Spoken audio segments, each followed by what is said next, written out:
Indigenous women exist all across the globe and are one of the most scrutinized populations of people on the planet. Yet, despite facing mistreatment in so many aspects of life, they continue to push for justice, for causes from income inequality to environmentalism. But regardless of the desperate international need for equality for Indigenous people, many Western countries lack a respect for the demands of Indigenous activists. National leaders in the United States, Canada, and Australia have failed to show the respect for Indigenous activists that they have demanded for so long. So whose voices will the public listen to?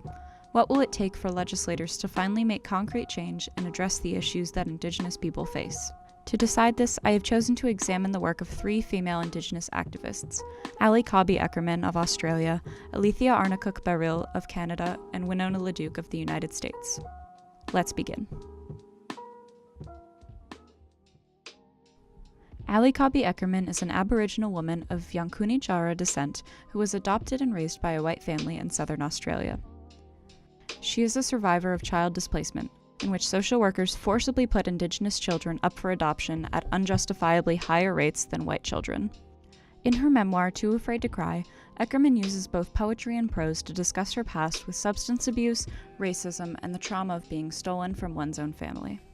Growing up among white Australians who had little knowledge of the pain the displacement had caused her forced her into a lonely, unstable place. In recalling the nights she spent in local bars as a young adult, she shares, "The bouncers always threw Aboriginal people out onto the streets. No one batted an eyelid. I never talked about my Aboriginality to anyone. I didn't want to be thrown out onto the street. I wanted to belong." When she was 34 years old, Eckermann was finally able to meet her mother, Audrey Cobby. Since the official ban on child displacement in 1967, a lot has changed.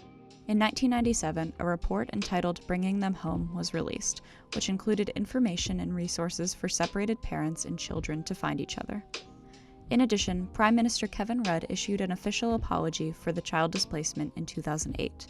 Ali Cobby Eckermann's work continues to provide healing and comfort to those affected by the tragedy of child displacement. Her memoir acts as a beacon of hope for victims, as well as an illustration of the damage caused by white Australian legislators. Alethea Arnacook-Baril is an Inuit woman born and raised on Canada's Baffin Island. She is an activist and filmmaker who uses her work to discuss issues Inuit people face today. Baril is the producer and director of the 2016 documentary Angry Inuk, which examines the role of seal hunting in the Inuit people's lives and the recent environmental movements which seek to destroy this harmony. For centuries, the Inuit people of Canada have been hunting seal for the warmth of their fur, the nutrition of their meat, and the economic benefits of selling their parts. The 1970s and 80s saw the downfall of this prosperity, when environmental groups such as Greenpeace and PETA began to market seal hunting as a barbaric practice that ought to be banned immediately.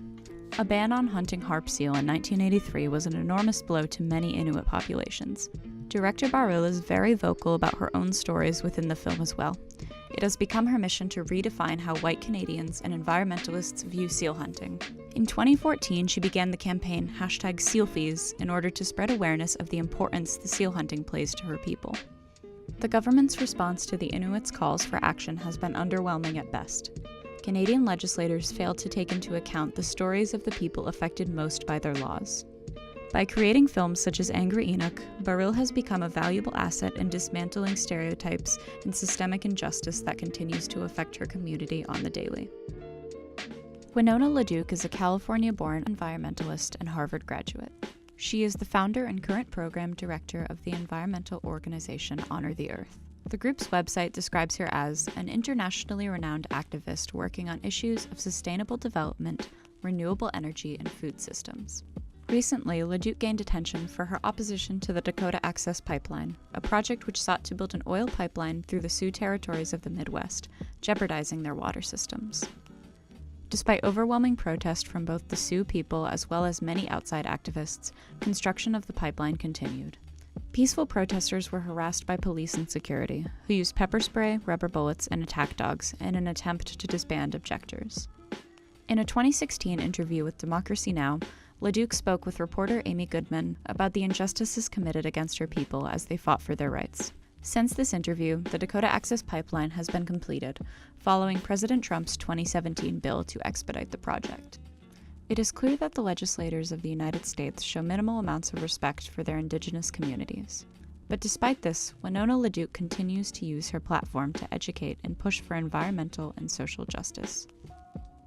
The rights of Indigenous people have been consistently ignored and berated by both the public and government for centuries. Between the three of their countries, it would seem that Australia has done the most in the past century when it comes to listening to its people and creating laws that allow for reparation and healing. However, all three countries have much more to do when it comes to the respect of their Indigenous communities. And it all starts with listening. Listen to the Aboriginal people when they tell you about being taken from their homes and families. Listen to the Inuit when they ask you to understand the importance of their economy and their well-being. Listen to the people of Standing Rock when they tell you to honor their treaties and their land. Indigenous women exist all across the globe and are one of the most scrutinized populations of people on the planet. But still, they continue to fight.